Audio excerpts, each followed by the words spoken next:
Bonjour les investisseurs et bienvenue sur la rubrique de l'immobilier où je vous présente les bases de l'investissement afin de vous apprendre à gérer au mieux vos futurs achats locatifs. Je suis Delphine et cette semaine je vais vous parler de la plus-value immobilière des particuliers. Je vais commencer par vous détailler qu'est-ce que la plus-value immobilière? Comment se calcule-t-elle? Quelles sont les taxes applicables en cas de plus-value? Comment se faire exonérer totalement? Et enfin, je terminerai par vous détailler qui est compétent pour calculer cette plus-value. Je vous souhaite un bon visionnage.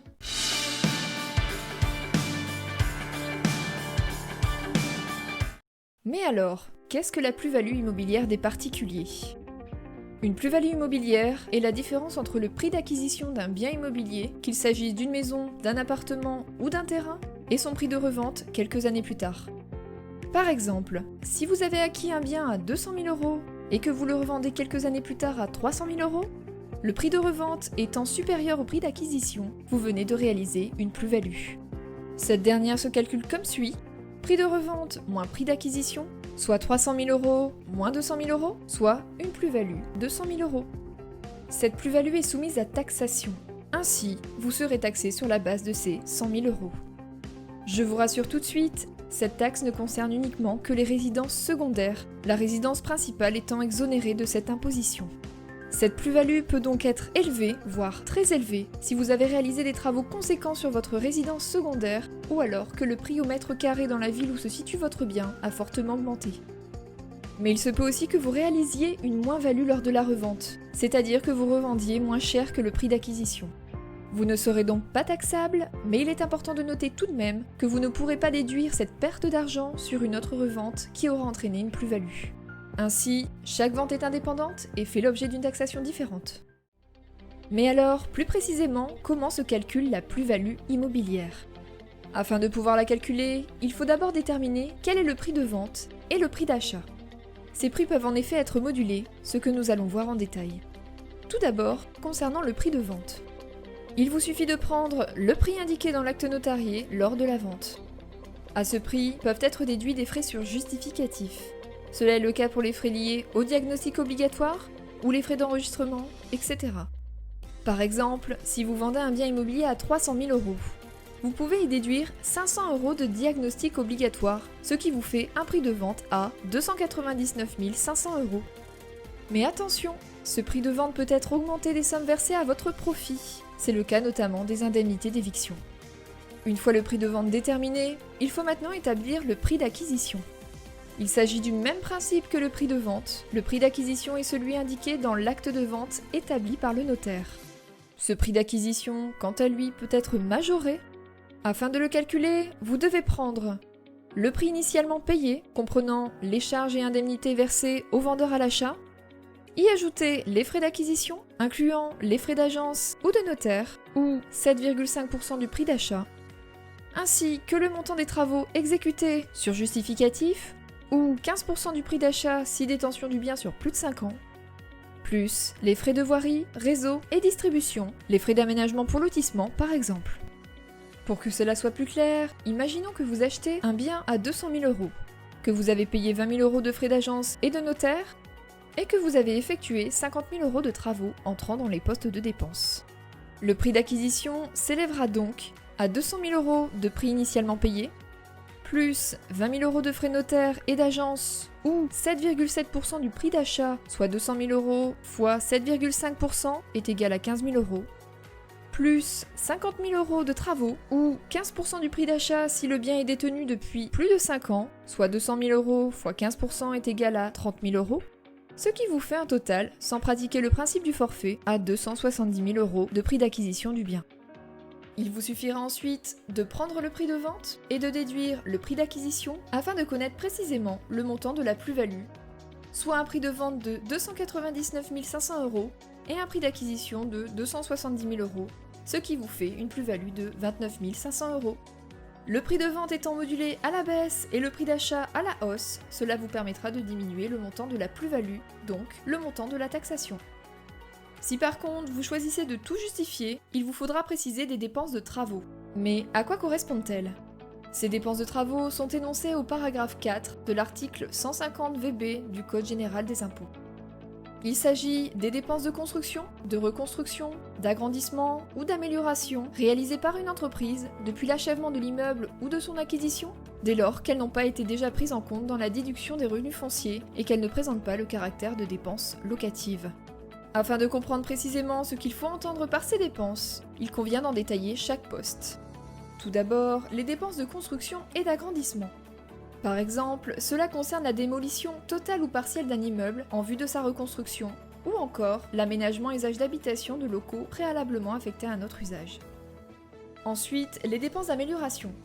Cela peut être si vous installez un ascenseur, un chauffage central, une climatisation dans un immeuble qui en était dépourvu, ou alors si vous réalisez des travaux d'isolation. Les dépenses d'entretien et de réparation, quant à elles, ne sont pas incluses dans les postes de travaux pouvant être prises en compte pour le calcul de la plus-value. Par contre, peuvent être incluses celles ayant pour objet de maintenir ou de remettre un immeuble en bon état et d'en permettre un usage normal, comme par exemple le traitement des bois contre les termites, ou encore les dépenses de recherche et d'analyse de l'amiante.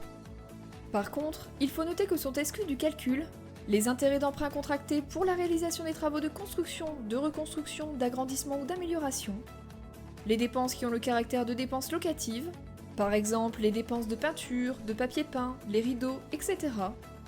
Les travaux réalisés par le contribuable lui-même ou par une tierce personne, autre qu'une entreprise, ou le coût des matériaux achetés par le contribuable, même si l'installation est effectuée par une entreprise.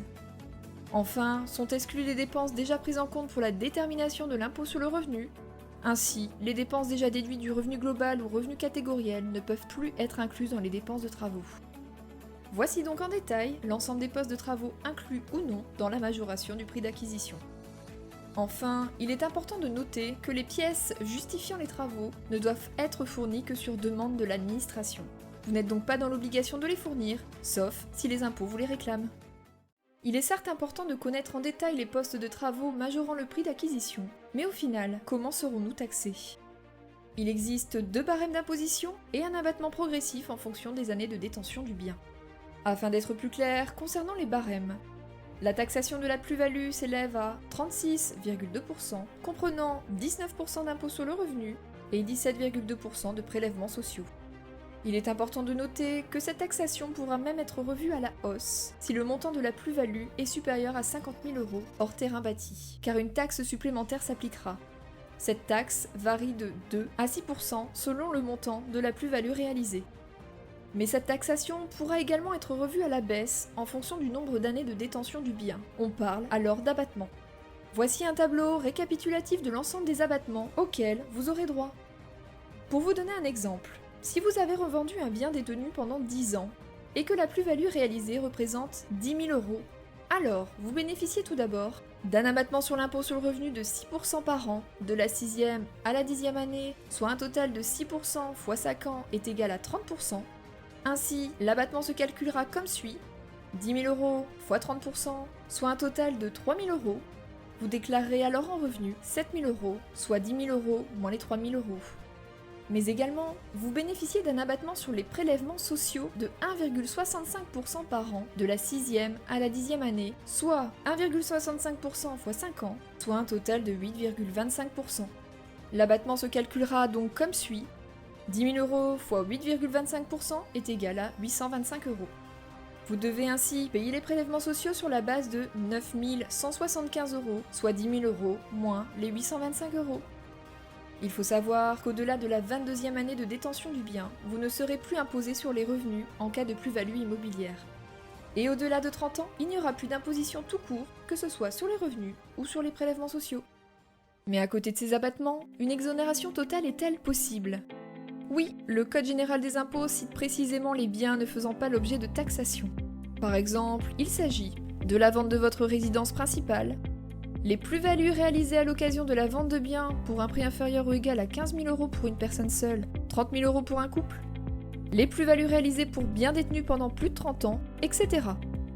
Mais il existe également une exonération de plus-value pour le contribuable qui n'est pas propriétaire de sa résidence principale. Si ce dernier respecte les 2 conditions suivantes: ne pas être propriétaire de sa résidence principale au cours des 4 années précédant la cession, et utiliser le prix de revente dans les 24 mois pour acquérir ou construire un logement constituant sa résidence principale.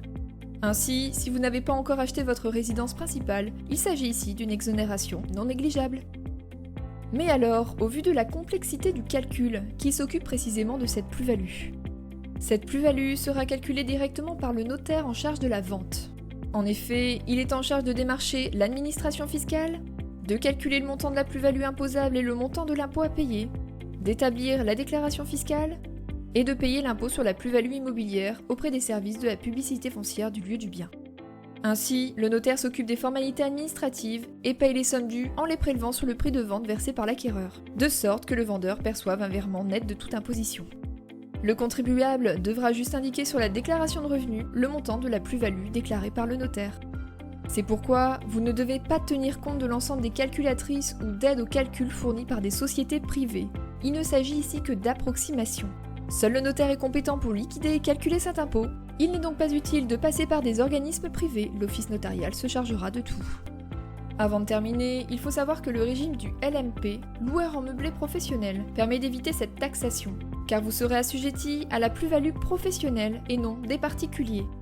Cela apporte un vrai avantage à ce statut, à la différence du loueur en meublé non professionnel, connu sous le sigle LMNP, dont je vous parlais dans une précédente vidéo, disponible ci-dessus, soumis quant à lui à la plus-value des particuliers.